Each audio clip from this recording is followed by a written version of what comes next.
is CGTN, China Global Television Network.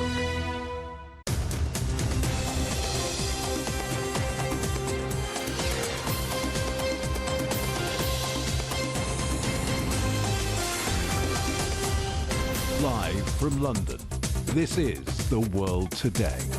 Hello, I'm Jamie Owen. Welcome to the programme. Our top stories: nearly half of ethnic Armenians have fled Nagorno-Karabakh as the EU and US call for humanitarian observers and aid. Our other headlines: more than 100 people killed as fire engulfs a wedding in Iraq. Reports suggest it may have been started by a firework.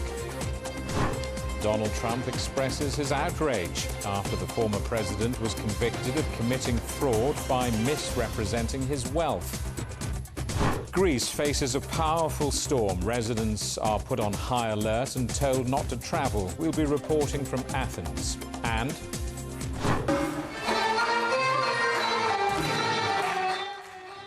crossing cultures, the Egyptian musician blending Arabic songs with the rhythms of global artists.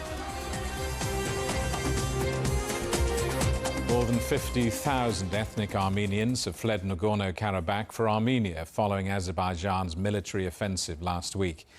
Nearly half of the population has now left the enclave after it was seized in a 24-hour military operation by Azerbaijan. The attack intensified one of the biggest movements of people in the South Caucasus since the fall of the Soviet Union. Meanwhile, Azerbaijan says 192 of its troops were killed and more than 500 people injured in last week's offensive, which is reported to have killed at least 200 ethnic Armenians.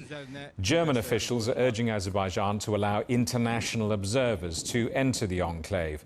Envoys from the warring countries have been holding talks with European officials in Brussels. So let's talk to our correspondent, Alex Cadier, who's watching events there. Alex, what's the latest you're hearing on these talks?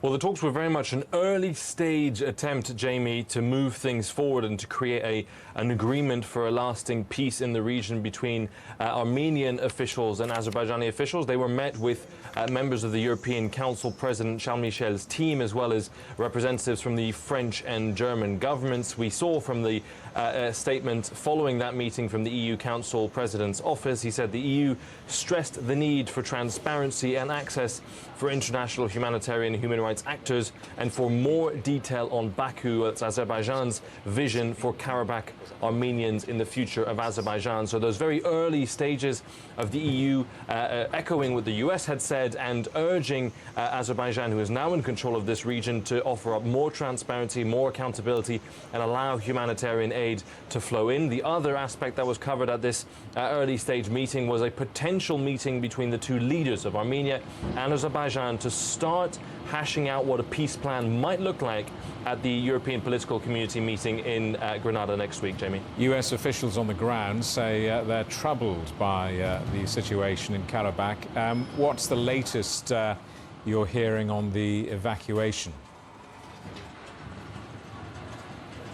Yeah, that was Samantha Power, the head of the United States Aid Agency, who was on the ground describing the situation there. The latest now is that 47,000, as you mentioned, have fled. Just this morning, that number was 25,000, and yesterday that number was 19,000. That gives you the scale of the evacuation of the people fleeing that region, ethnic Armenians fleeing. One person who was also trying to get out was Ruben Vardanyan, who is the leader of the self-proclaimed Republic of Artsakh. He was arrested by Azerbaijani forces and taken to Baku, to Azerbaijan, but that humanitarian crisis is still ongoing. Thousands of people trying to go through these narrow roads, this single road to Armenia. That is the challenge that they face. We've seen footage of the just complete backlog, clogged up roads trying to get through.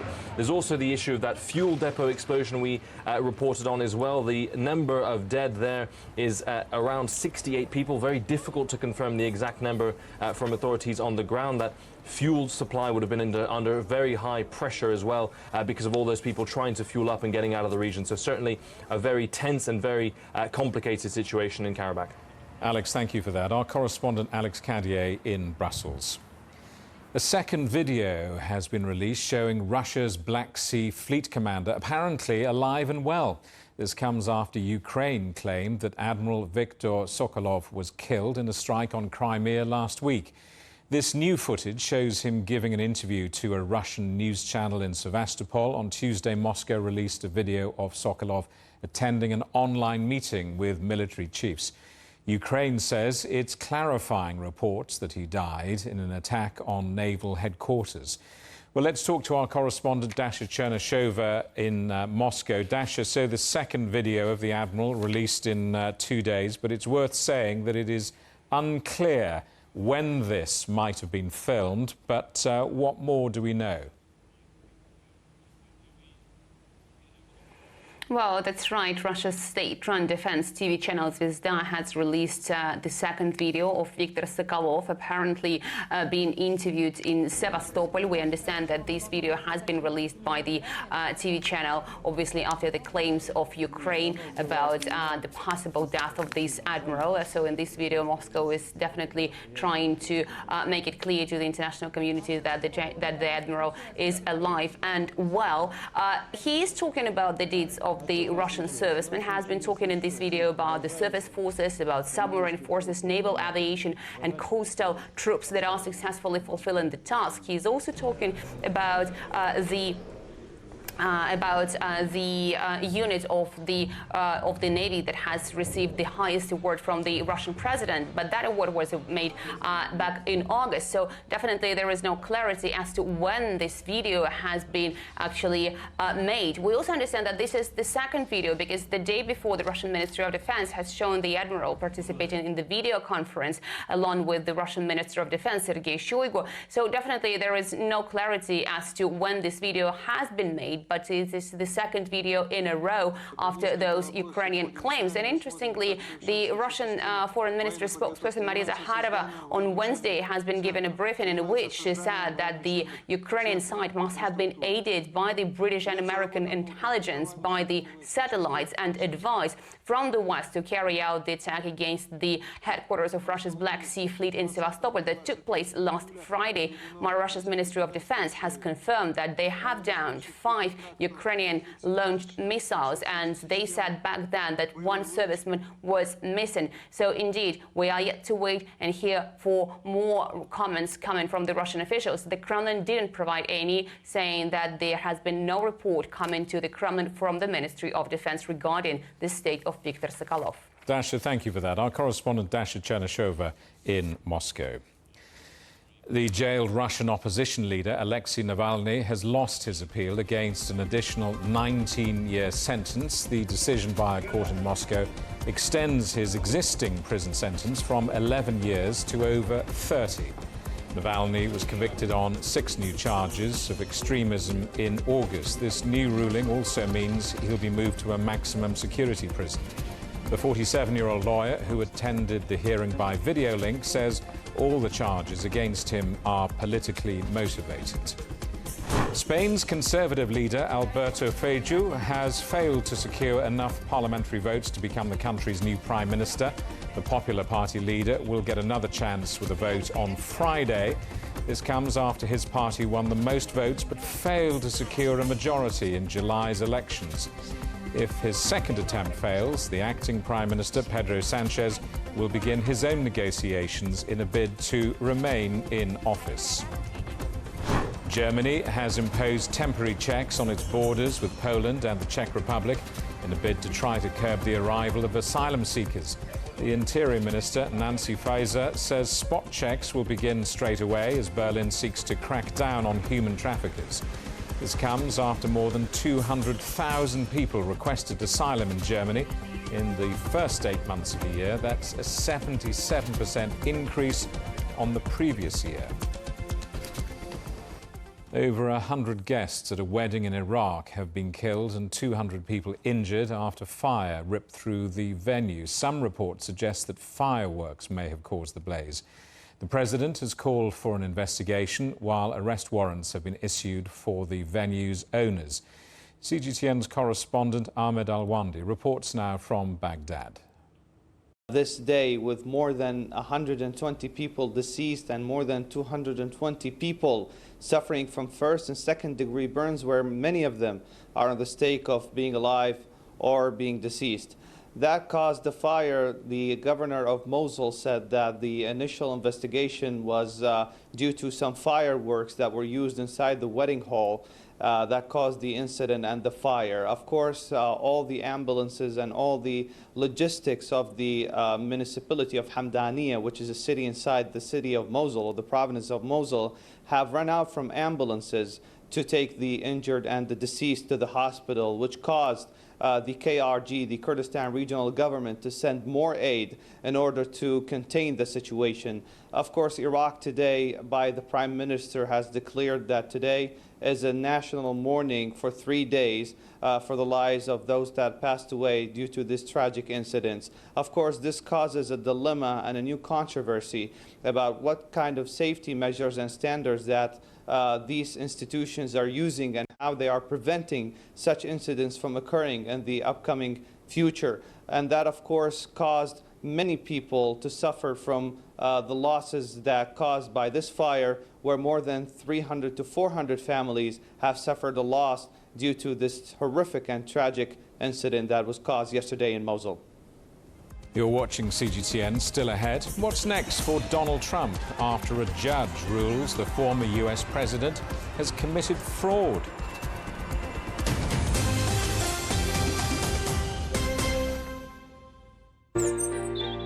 Ever wondered what's the difference between a bear and a bull market? Where are the cash cows? And who are the lame ducks? And what exactly are black swans? Grey rhinos? And unicorn companies? Make sense of it all with Global Business, only on CGTN. I think it should be more global cooperation. I would like to hear more the voice of the developing countries. Globalization has lifted more than 1 billion people out of poverty. The green transition has to happen. It's a necessity. Well, China and the United States are important powers in the world.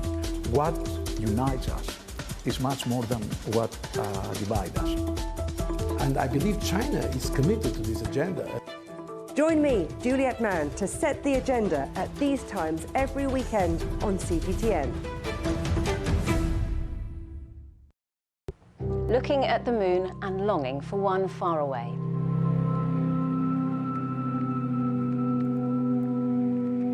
Over the sea grows the moon bright. We gaze on it, far, far apart. Lovers complain of long, long night. They rise and long for the dear heart. Candle blown out, fuller is light. My coat put on, I'm moist with dew. As I can't hand you moonbeams white, I go to bed to dream of you.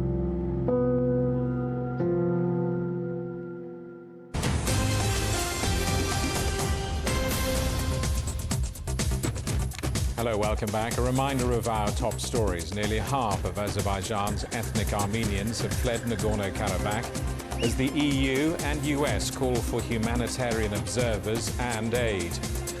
Our other headlines: more than 100 people have died after fire engulfs a wedding in Iraq. Reports suggest it may have been started by a firework. Former US President Donald Trump has been found liable for fraud in a New York civil case. A judge has ruled that Trump and his family company fraudulently inflated the value of his properties and other assets. Trump has called for higher courts to overturn this decision, which, if upheld, could impede his ability to do business in the state. Well, let's talk to our correspondent, John Terrett, in New York. John, just navigate us through this. What does this really mean for Donald Trump? Well, what it means is that the author of that famous business book, The Art of the Deal, is being accused by a New York judge of not the art of the deal, but the art of the steal. And it goes further than just President Trump. It goes to pretty much the entire Trump family and the entire Trump organization. Now, the root of this is the New York State Attorney General, who's called Letitia James. She has long wanted to go after President Trump and the Trump organization. She campaigned on that when she was campaigning for office. Now, she wanted to bring criminal charges against Trump and the Trump organization, but was advised that they couldn't do that. So she is bringing a civil case against them, and that will start on Monday. Now, this case is so big that under the laws of New York, she turned to a New York judge called Arthur Engoron and asked him for what's known as a partial summary judgment. So think of it like this: a huge case against Trump and the Trump organization. The judge, under the laws of the state, has ruled on part of the case, leaving the other part for the court case itself when it starts on Monday. And this is what the judge had to say. After looking into the books of the Trump organization, he called them a fantasy world. He said that the Trump organization had consistently, persistently, and extensively signed off on lies about how much President Trump and his organization were worth, and that this ran into millions, if not billions of dollars. Now, what they're accused of doing is signing false documents when it comes to tax advantages and insurance advantages. And one example I have for you, which has been widely quoted here, is they are accused of signing off on an apartment in New York, saying it was 30,000 square feet when really it was 10,000 square feet. Now, the judge is recommending that the New York business license of the Trump organization be cancelled, and he's also recommending that some of the businesses within the organization be taken away from President Trump so that he would lose control of them, including potentially Trump Tower, where he lives in the heart of Manhattan. And the judge has also censured some of the Trump organization lawyers, sanctioning them, saying that their arguments were frivolous. Now, for President Trump, of course, he's very angry about this. You've heard that he's going to turn to a higher court to appeal this. He calls Letitia James a raging maniac. He's done that on his social media site, Truth Social.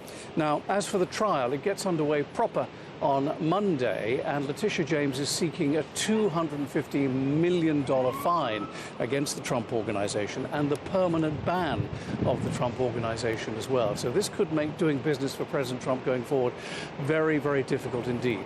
And I should remind our viewers, all of this is on top of 4 independent, separate criminal cases against President Trump, one in Florida, one in New York, one in Georgia, and one in Washington, D.C. Jamie? John, Donald Trump also hoping to stand for the presidency again. We know about that. He's back on the campaign trail later, and it's car workers very much in focus in this campaign today. Very much so. Yesterday was Tuesday, of course. President Biden was up on the picket lines, making history. The first time we've ever seen an active sitting U.S. president on picket lines, supporting the striking auto workers. As you know, he is seeking blue-collar votes, and it was risky for him because, okay, he looks great, he's supporting the ordinary worker up there, but if this strike goes on much longer and damages the entire U.S. economy, I think 5% of the U.S. economy is related to the auto industry, then there could be ramifications for him in the presidential election next year. Now, today, Wednesday, President Trump will be going there. He announced this a while ago. That's why President Biden went yesterday. I don't think you're going to see Trump on the picket lines, Jamie. In fact, I know you're not. He's going to basically make a campaign stop there at one of the factories in Michigan, and he's going to call for better and swifter production of EVs to best China. Ironically, that's one of the issues that the workers are fighting against, because you need far fewer workers to make an EV than you do a petrol or diesel car. And then this will all happen, and once again, here President Trump, you know, controlling the news agenda. He's going to be in Michigan just an hour or so before the next Republican debate, which will take place at the Ronald Reagan Library in Simi Valley in California. And this comes as he is far ahead in the polls. At the weekend, there was a poll that put him 10 points ahead of Joe Biden, which is both upsetting and rattling Democrats. They're pushing back, saying that that poll was a rogue poll. However, he's far ahead in the polls. There's no way of knowing what the Trump case, what the court case moves in New York will do for that lead in the polls. No way of knowing at all. Jamie? John, thanks for that. Our correspondent, John Terrett, in New York.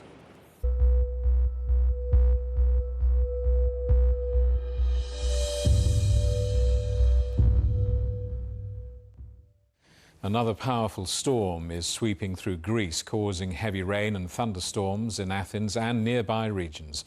The authorities have told residents in areas affected by storm Elias to avoid unnecessary travel, and schools have been closed. Greece is already struggling to recover from Storm Daniel earlier this month. Well, let's talk to our correspondent Evangelo Sipsas, who's watching events for us in Pefki. Evangelo, all those terrible fires you were reporting on just a few weeks ago, and now this storm, what's the latest? Well, right now we're in the northern part of Evia, in the town called Pefki. It's the second largest island of Greece. And we were here back in 2021, in the summer of 2021, reporting on the wildfires that literally ravaged through the village here. Now, as you can see behind me, we're suffering through another catastrophe, but this time with rain, with floods. This road right behind me, I'm going to move on the side so you guys can have a better look here. This was the main avenue that connected the two sides of the village. And now, as you can see, it has been cut literally in the middle. No vehicles can cross through. The water is coming down pretty hard, and it has literally cut the village in two. Our aim was to go to another town called Rovies, but unfortunately they are completely isolated, as every exit or entering the village has been cut off from the outside world. The police now have been advising everybody to stay indoors. Helicopters cannot fly to go to the village because the storm is coming down pretty hard, and they're expecting the weather conditions to become even stronger as the hours pass by. So the thing right now here in this part of northern area, things are quite difficult. A lot of the people have already been evacuated. Those who are on that side of the village, unfortunately, cannot leave because everywhere to exit, it's closed. And this is just weeks, as you mentioned, after the powerful storm swept through the Thessaly region called Daniel. Well, as you're saying, Storm Elias arrived just a matter of weeks after Storm Daniel hit the country. Greece really has been through the mill, hasn't it, in a matter of months? Yes, indeed. Well, as you mentioned, we were covering fires just weeks ago, and then we were now covering floods. The Storm Daniel, people are still recovering, actually, in the Thessaly region, in the cities of Karditsa, Volos, and Trikala. After the flood, the waters actually went as high as the roofs.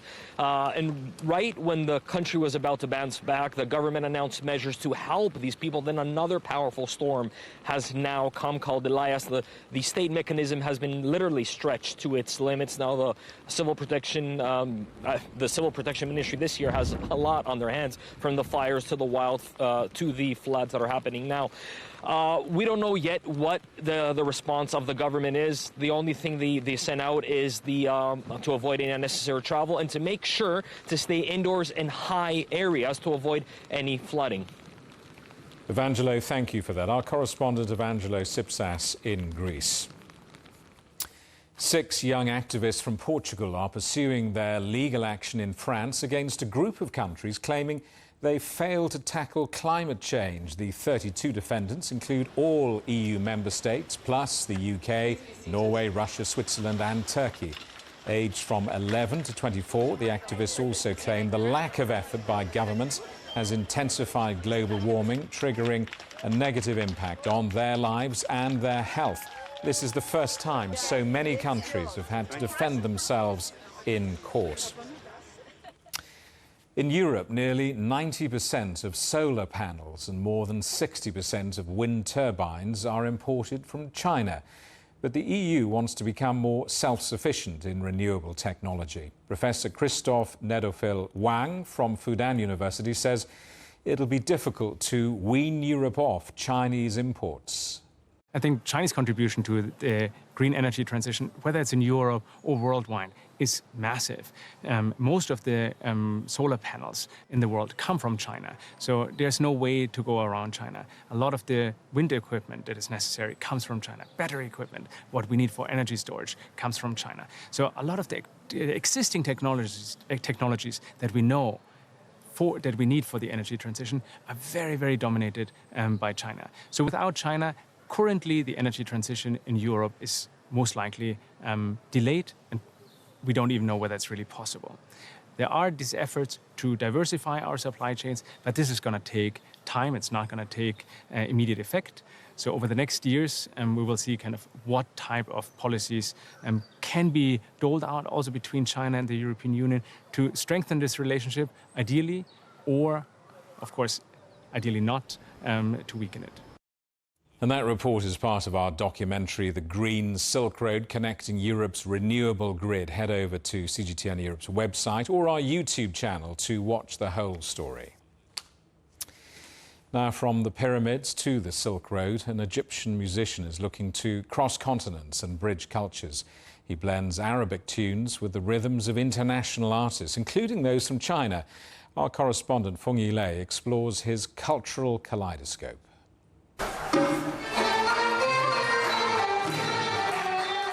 Amidst the rhythmic heartbeat of Cairo, a traditional Arabic ensemble plays a symphony that blends tradition and innovation, East and West.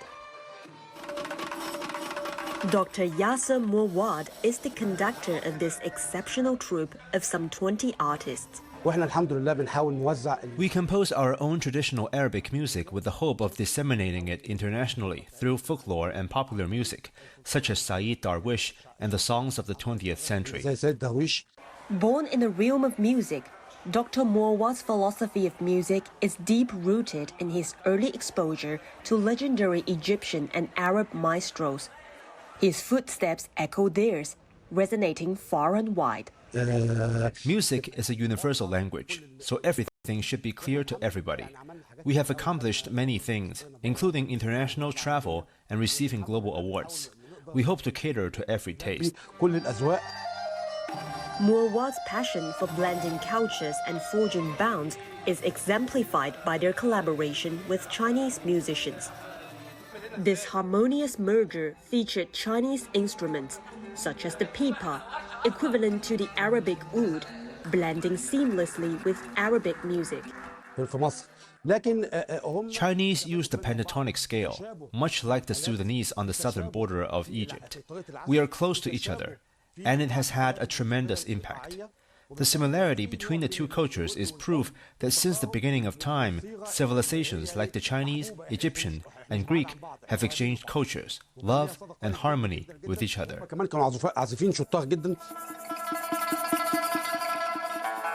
Under the night sky, the majestic pyramids of Giza stood illuminated as the music from two ancient civilizations reverberated. Dr. Mouawad says he envisions a future where his band's tunes also find their way to captivate audiences across China. Art and culture are evolving towards the future, as we did in the pyramids. A concert would be organized there, for example, at the Great Wall of China. The artists graced the stage here invoke the spirit of China-Egypt friendship, which they describe as flowing strong and steady like the Nile River. They see the success of their performance a new dawn for cultural collaboration and a chance for the two ancient civilizations to bring their stories closer together. Feng Yilei, CGTN, Cairo in Egypt.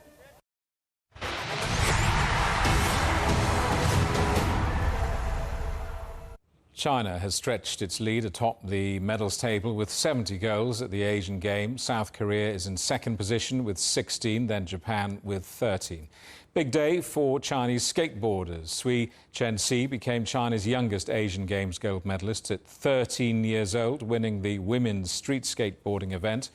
The latest esports action saw China defeat Macau SAR 2-0 to advance to the semi-finals in the League of Legends category. This comes after China won the first gold esports medal in Asian Games history on Tuesday.